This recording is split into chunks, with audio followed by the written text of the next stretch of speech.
Hello guys, this is Vani from moon divine tarot. Friends అందరూ ఎలా ఉన్నారు? నేను బాగున్నాను. I'm strong, I'm happy, I'm healthy. Thank you universe. Gratitude gratitude gratitude. Friends, మన ఛానల్ని అందరూ సబ్స్క్రైబ్ చేసుకోండి. పక్కన ఉన్న బెల్ ఐకాన్ని యాక్టివేట్ చేసుకుంటే మీకు నోటిఫికేషన్స్ అందుతాయి. మీకు పెయిడ్ పర్సనల్ రీడింగ్స్ కావాలి అనుకుంటే ఇక్కడ కనపడుతున్న వాట్సాప్ నెంబర్కి నాకు మెసేజ్ చేయండి, డీటెయిల్స్ అందించబడతాయి. ఓకేనా? Let's go. మనం హీలింగ్ సెండ్ చేద్దాము, తర్వాత రీడింగ్ స్టార్ట్ చేద్దాము. Guidance right.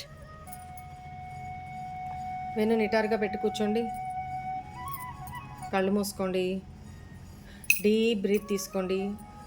ఇన్హీల్, ఎక్స్హీల్ అంటే గాలి శ్వాస పీల్చుకోండి, కడుపు నిండా పీల్చుకోవాలి. నిదానంగా శ్వాస కడుపు లోపలికి వెళ్ళేలాగా శ్వాసని వదలాలి. అలా 3 times చేయండి. 3 times కానీ 5 times కానీ. అప్పుడు మీ ఎనర్జీస్ స్టేబుల్ అవుతాయి కొద్దిగా. ఓకేనా? స్ట్రాంగ్ అవ్వడానికి. రెడీ, స్టార్ట్ చేద్దామా? Right.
Please send this positive healing for my viewers. Thank you, thank you, thank you, angels. Gratitude, gratitude, gratitude.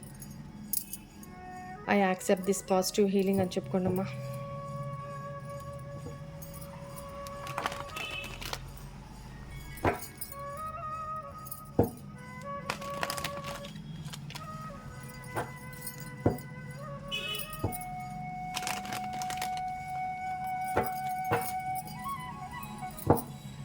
Please angels, please guide me. మీ పేర్లు, date of బర్త్లు చెప్పుకుంటూ ఉండండిమ్మా.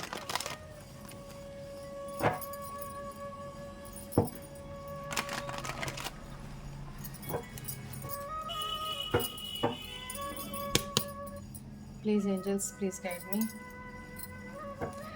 The tower.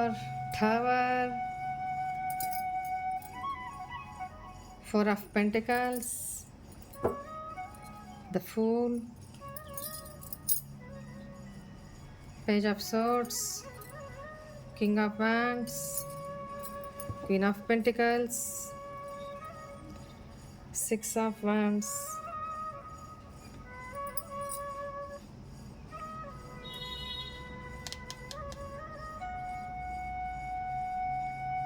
maybe ikkada. Why is this tower here?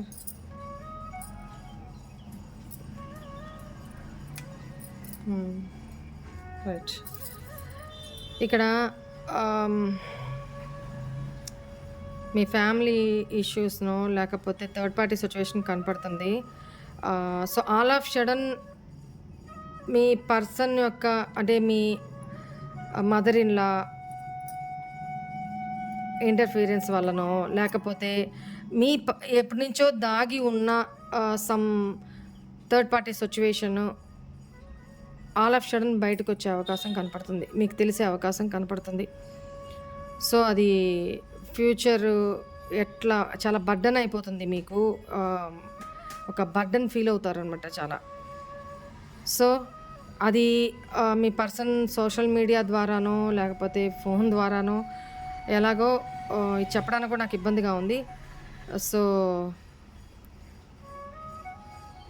కొన్ని hidden secrets అనేవి బయటకు వస్తాయి అనేది కనపడుతుంది ఈరోజు.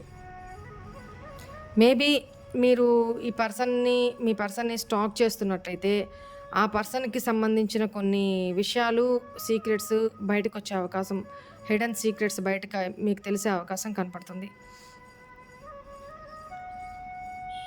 ఓకేనా? మీ లైఫ్లో మీకు కొన్ని ఇన్సెక్యూరిటీస్ తోటి ఇబ్బంది పడతారు. మీ లైఫ్లో మీరు మళ్ళీ న్యూ బిగినింగ్ చేయాలి అనుకుంటారు, ఫీల్ ఫ్రీగా న్యూ బిగినింగ్ చేయాలి అనుకుంటారు. కానీ కొన్ని ఇన్సెక్యూరిటీస్, ఇన్ఫీరియారిటీ కాంప్లెక్స్ ఇట్లా ఉంటుందన్నమాట మీకు. ఫైనాన్షియల్గా మీకు అన్నీ ఉన్నా కూడా కొంచెం ఫైనాన్షియల్ ఇబ్బందులు కొన్ని ఫేస్ చేస్తారు, కొంచెం ఫ్యూచర్ గురించి ఆలోచించి. ఈ పర్సన్ నుంచి మూవ్ ఆన్ అయిపోయి మళ్ళీ న్యూ బిగినింగ్ మీ లైఫ్లో చెయ్యాలి అని ఆలోచించుకుంటే కొంచెం ఫైనాన్షియల్గా మీ దగ్గర అన్ని సోర్సెస్ ఉన్నా కూడా ప్రస్తుతానికి కొంచెం ఇబ్బంది పడతారు. అదర్వైజ్ సక్సెస్ మీదే అనేది కనపడుతుంది. బ్రేకప్ తీసుకుంటారు అనేది కనపడుతుంది. జాగ్రత్తగా ఉండండి. సిచ్యువేషన్ అయితే కొంచెం ఆవేశపూరిత నిర్ణయాలు మాత్రం తీసుకోవద్దు. మీకు ఎవరో ఇక్కడ ఈ సిచ్యువేషన్, ఈ రిలేషన్ నుంచి నేను మూవ్ ఆన్ అయిపోయి నా లైఫ్ నేను చూసుకుంటాను, న్యూ బిగినింగ్ చేసుకుంటాను, న్యూ స్టార్ట్ చేసుకుంటాను, రిస్క్ అయినా పర్లేదు అని మీరు తొందరపాటు నిర్ణయాలు, ఆవేశపూరిత నిర్ణయాలు తీసుకోవడానికి ట్రై చేస్తారు. బట్ మిమ్మల్ని పెద్దవాళ్ళు కానీ మీ వెల్ విషర్స్ కానీ వార్న్ చేస్తారు, వద్దు, ఇది నీకు మంచిది కాదు, కొంచెం ఆవేశం తగ్గించుకొని ఆలోచనతో, విచక్షణతో ఆలోచించు నీ లైఫ్. సో ఆవేశంతో నిర్ణయాలు తీసుకోవద్దు, కొంచెం వెయిట్ చేయని పెద్దవాళ్ళు ఏదన్నా చెప్పినప్పుడు కొంచెం వినండి. బట్ మీరు వినిపించుకునే ధోరణిలో ఉండరు, అంత కోపంలో ఉంటారు. సో జాగ్రత్తగా ఆచితూచి అడుగు వేయండి. చాలా స్ట్రెస్ తీసుకుంటారు అనేది కనపడుతుంది. ఓకేనా? అది మీ మదర్ ఇన్ లా వైపు నుంచి ప్రాబ్లం కావచ్చు, అంటే మీ పర్సన్, మీ స్పౌస్కి సంబంధించిన ఫ్యామిలీ వాళ్ళ ఇంటర్ఫీరెన్స్ వల్ల కావచ్చు. ఆల్ ఆఫ్ సడన్ మీ ఇద్దరి మధ్య సిచ్యువేషన్ కొంచెం ఇబ్బందిగా కనపడుతుంది. సో జాగ్రత్తగా ఉండండి. ఓకేనా?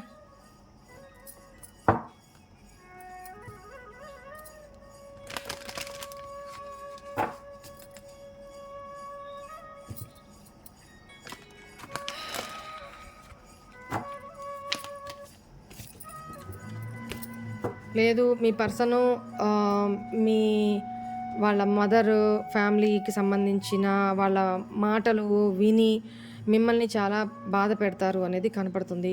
ఆ విషయంలో కూడా మీరు స్టాండ్ తీసుకుంటారు. ఎంత ఓర్చుకొని తగ్గి ఉంటున్నా కూడా ఈ పర్సను ఇంకా మారతాడని చెప్పి మీరు వెయిట్ చేస్తూ ఒక్కసారిగా మీ ఇద్దరి మధ్య చెప్పుడు మాటల వల్ల కూడా సిచ్యువేషన్ ఇబ్బందికరంగా మారే అవకాశం కనపడుతుంది. Ask for help from others.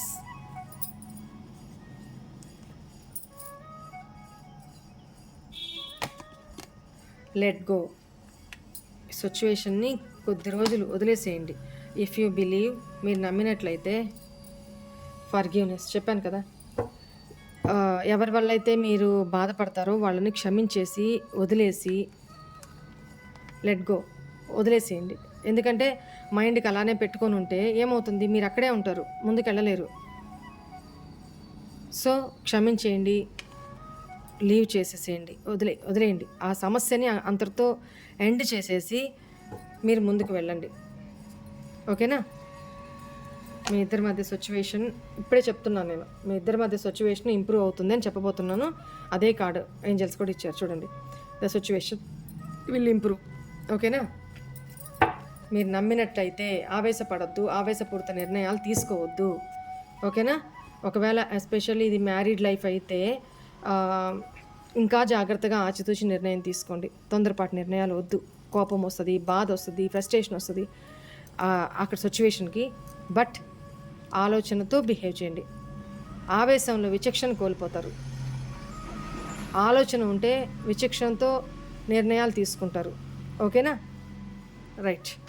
This is all for today's reading. Hope all of you enjoy this reading, guys. God bless you all. Om Namah Shivaya. Bye.